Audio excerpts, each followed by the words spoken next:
অনেক দিন যাবৎ নিজের জন্য কোনো ড্রেসই বানানো হচ্ছে না, তো আজকে এই নায়রা কাটটা নিজের জন্য রেডি করে ফেললাম। তো এটার পুরো ভিডিওটা আপনাদের সাথে আমি শেয়ার করব, তো ভিডিওটা কন্টিনিউ করবেন, একটু স্কিপ করবেন না।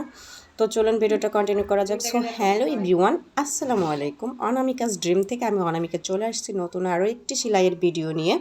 তো যারা দেখা শুরু করছে তাদেরকে অনুরোধ করবো একটা লাইক দিয়ে ভিডিওটা দেখা শুরু করেন। তো প্রথমে আমি সালোয়ারটা কেটে নিচ্ছি। তো সালোয়ার কিন্তু অনেকটা সহজ, সবাই পারেন। তো এখন আমি অতটা টিউটোরিয়ালে মানে ডিটেলসভাবে দেখাচ্ছি না, জাস্ট আমি কেটে নিচ্ছি। আর এরপরে হচ্ছে আমি নায়রার যে নিচের পাটটুকু, এটা আমি 32 ইঞ্চি নিয়ে একদম কেটে নিচ্ছি। আর এটা কোনো মেজারমেন্ট না, সোজাসুজি কেটে নিয়েছি। আর উপরে যে বদ্ধ পাট ছিল সেটা ওপেন করে নিয়েছি। তো এরপরে হচ্ছে আমার উপরে মানে উপরের যে টপস পার্ট সেটা আমি কেটে নিব। আর এটা টপস পার্টের জন্য নিয়েছি হচ্ছে 7, আর এখানে আর্ম হোল নিয়েছি আমি 7.5। আর এর জন্য বুকের মধ্যে 42 ইঞ্চি নেব, 42 না 40 ইঞ্চি নেব, সেটা 4 ভাগের 1 ভাগ হচ্ছে 10। আর সাথে আরও 2 ইঞ্চি বাতি নিয়েছি সেলাইয়ের জন্য। আর আমি সবসময় লুজ করে পরি, এর জন্য ওইভাবে নিয়েছি। তো মেজারমেন্ট নেওয়ার পরে কিন্তু আমি টপস পার্টটা কেটে নিয়েছি। তো টপস পার্টটা কাটার পরে উপরে যে বন্ধ পার্ট ছিল সেটা ওপেন করে নিয়েছি। আর এখানে কিন্তু গলার যে ইয়েটা সেটা আমি কেটে নিয়েছি। আর গলার যখন আমি নিজের জন্য কোনো ড্রেস বানাই, আমি গলার মধ্যে কোনো পেস্টিং লাগাই না, জাস্ট পাইপিংয়ের মতো করে কেটে নিই। আর এটা হচ্ছে হাতা। তো হাতাটা আমি একটু কাপড় শর্ট ছিল, তো একটু ডিজাইন করে ট্রিক্স করে একটু ডিজাইন করে নিচে একটু ডিজাইন করে দিচ্ছি একটু লম্বা করার জন্য। তো এরপরে সে মেশিনে চলে আসছি। এই তো আগে গলার পাশটা পাইপিংটা বসিয়ে নিচ্ছি। তো পাইপিংটা বসানোর পরেই কিন্তু আমি গলাটা মানে সেলাই করার পরে উপরে যে মানে ফিনিশিংটা সুন্দর আনার জন্য ছোট ছোট করে কেটে নিতে হয়। তো এই জিনিসটা কিন্তু অনেকে করে না, এটা না করলে কিন্তু গলার ফিনিশিংটা একদমই সুন্দর আসে না। আর এটা আমি যখন প্রথম সেলাই করতাম এই জিনিসটা আমি একদমই জানতাম না। তো এক আন্টির কাছ থেকে এটা আমি শিখে নিয়েছি।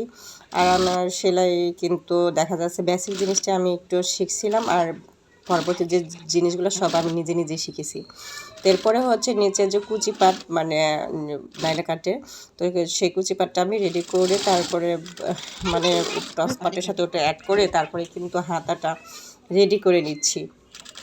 তো হাতাটা যেহেতু একটু ডিজাইন করব, ওই যে বললাম যেহেতু কাপড়টা শর্ট ছিল একটু লং করার জন্য ডিজাইন করে জোড়া দিয়ে একটু ডিজাইন করে নিয়েছি। এই তো এটা কিন্তু মানে দেখতে একটু সুন্দর লাগছে।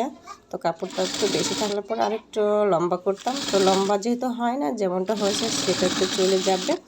তো আপনারা আর একটু লম্বা করতে পারেন। তো এই তো দুটো হাতা কিন্তু আমার রেডি হয়ে গেছে। দুইটা হাতা রেডি হওয়ার পরে কিন্তু আমি হাতাগুলো জয়েন করে তারপরে হচ্ছে দুই পাশে আমি একদম আটকে দিয়ে, আর এখানে হচ্ছে দুই পাশে যে সাইড পাড়া সেটা সেলাই করে নিচ্ছিলাম। সাইড পাড়া সেলাই করে নিয়ে দুই পাশে নিচে যে একদম নিচে সেলাই ভাঁজ করে, তো ওটাও আমি সেলাই করে নিচ্ছিলাম।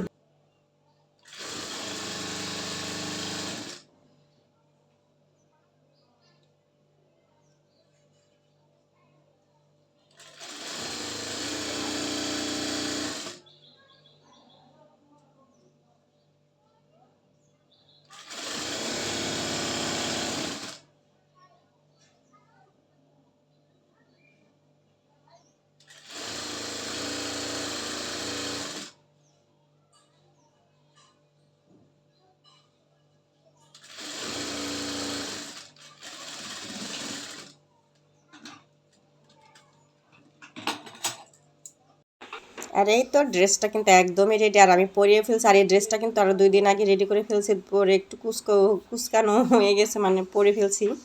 এরপরে ভিডিও শ্যুটটুকু পরে নেওয়া। তো ভিডিওটা কেমন লাগছে সেটা কিন্তু কমেন্ট করে জানাতে আপনারা একদমই ভুলবেন না। আপনাদের কমেন্ট কিন্তু আমার আসলে কাজের অনুপ্রেরণা দেয়। আর এই ধরনের ভিডিও পেতে অবশ্যই চ্যানেলটি সাবস্ক্রাইব করে সাথে থাকতে পারেন। তো আজকের মতো এই পর্যন্ত, সবাই ভালো থাকবেন। আসসালামু আলাইকুম।